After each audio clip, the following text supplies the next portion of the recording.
Apa dan bagaimana SATGASSUS Merah Putih?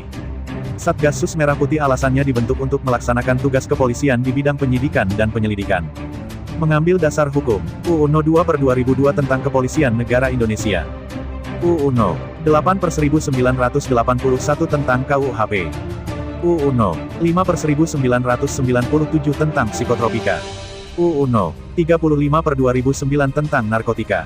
UU No. 31/1999 tentang tipikor. UU No. 8/2010 tentang pencucian uang. UU No. 19/2016 tentang IT. Sprim Satgasus 2022 seperti diungkap Amnesty International Indonesia diterbitkan pada tanggal 1 Juli tahun 2022, Sprim 1583 VIHUK 6.6. 2022. Secara struktural Polri sudah mempunyai satuan tugas tersebut dan diketahui Presiden. Namun mengapa Polri masih membentuk Satgasus non-struktural ini? Apakah Presiden mengetahui adanya Satgasus non-struktural ini? Jika Presiden tidak mengetahui, maka jelas-jelas para elit polisi ini bermain di belakang Presiden. Secara struktural Polri sudah mempunyai satuan tugas tersebut dan diketahui Presiden.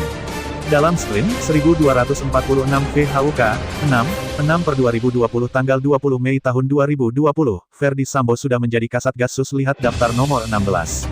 Di mana pada saat itu Brigadir Yosua juga menjadi anggota Satgasus Merah Putih, lihat daftar nomor 41. Sementara para pembunuh KM50 diantaranya, Ibda Elwira Priyadi Zendratono, 282, Ibda M. Yusnin Ohorelano, 283, Bribtu Fikri Ramadan Tawainelano, 287, dan nama lain yang terlibat diantaranya, Kompol Handik Suseno, 273, Bribka Guntur Pamungkasno, 285, juga menjadi bagian dari Satgasus Merah Putih, jadi jangan heran para jika pelaku pembunuhan KM50 ini bisa bebas dari jerat hukum. Lalu bagaimana dengan pembunuh Brigadir Yosua?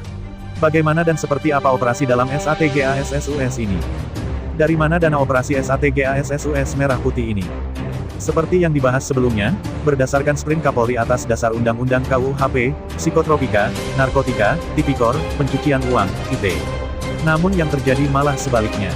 Satgasus Merah Putih menjadi mirip kelompok Illuminati, atau mirip gangster mafia, mudahnya bisa disebut sebagai Satgas non-struktural.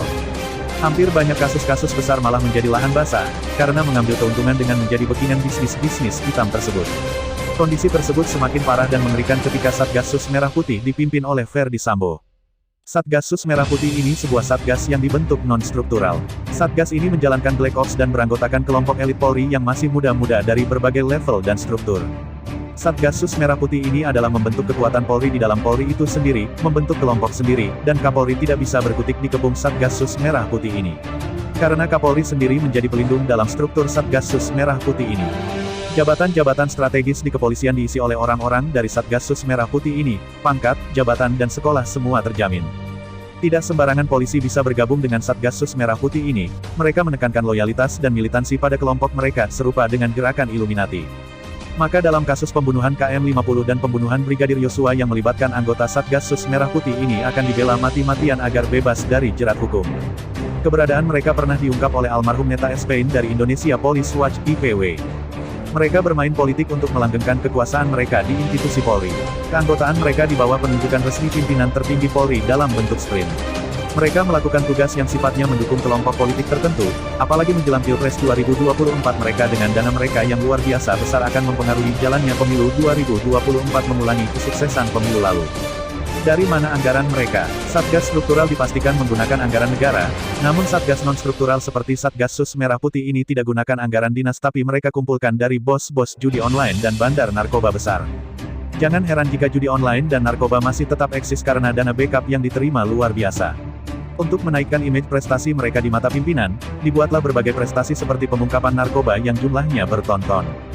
Namun setiap kali pengungkapan kasus narkoba besar ini, aktor utamanya tidak pernah terungkap. Hanya kurir-kurir yang ditangkap dan dijadikan tumbal bahkan tidak dihukum mati. Mirip gerebek artis yang tertangkap basah sedang nyabu, bagian satserse narkoba yang merupakan satgas struktural malah hanya menjadi pelengkap saja. Layaknya di film-film, secara rutin kartel mengorbankan sebagian kecil dari narkoba yang diedarkan untuk diungkap para polisi kotor supaya dapat berprestasi dan dapat penghargaan sekolah jabatan pangkat Del. Wajarlah di dalam tubuh Polri sendiri ada kecemburuan, begitu polisi ada kasus seperti menimpa Ajudan Sambo, banyak dari internal Polri pun yang tertawa dan tepuk tangan. Sebagai contoh, Kasus sumbangan AK yang mereka tuduh mendanai teroris bisa mereka ungkap. Tapi bagaimana uang jual beli narkoba yang triliunan? Mengapa tidak bisa dilacak?